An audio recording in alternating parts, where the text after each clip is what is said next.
Infertility is a life crisis because every area of your life is impacted. Your relationship with your partner, finances, work, family and friends, relationship with God, yourself, your body.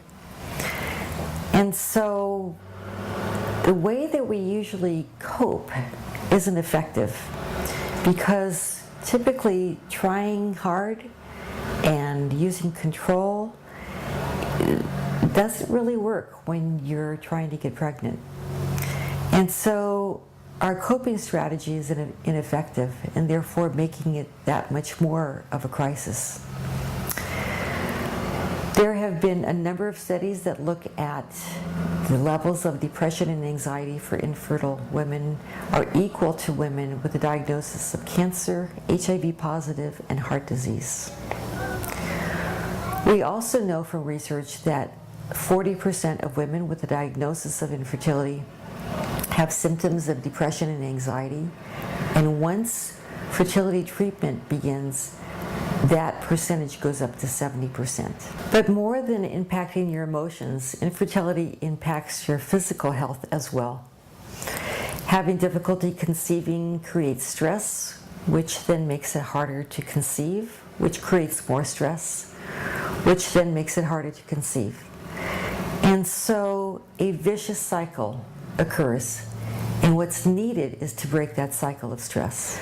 Research has demonstrated that mind-body programs do just that, break the cycle of stress.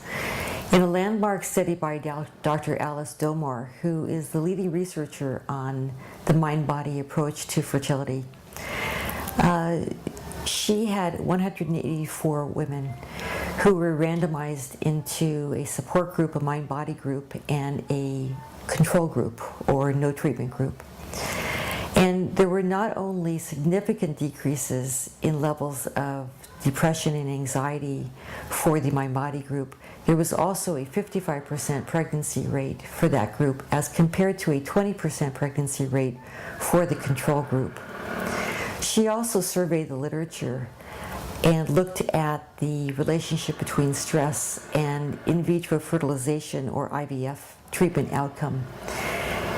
In 17 out of the 21 studies, there was a negative relationship between stress and IVF, or in vitro fertilization treatment outcome. And 2 studies noted a trend in that direction. And so there's a very real connection between stress and fertility, making it extremely important to look at improving your chances of IVF or attempting pregnancy naturally through mind-body programs that can help you decrease your stress and maximize your chances. Dr. Herbert Benson, who is the founder of the Relaxation Response, talks about complete medical care being like a 3-legged stool. The first leg is pharmaceuticals or medicine, the second leg is surgeries and procedures, and the third leg is self-care. Being able to manage the stress of your situation and optimize your health. And so increase your chance of success and choose taking care of yourself, your prescription to health, wellness, and success.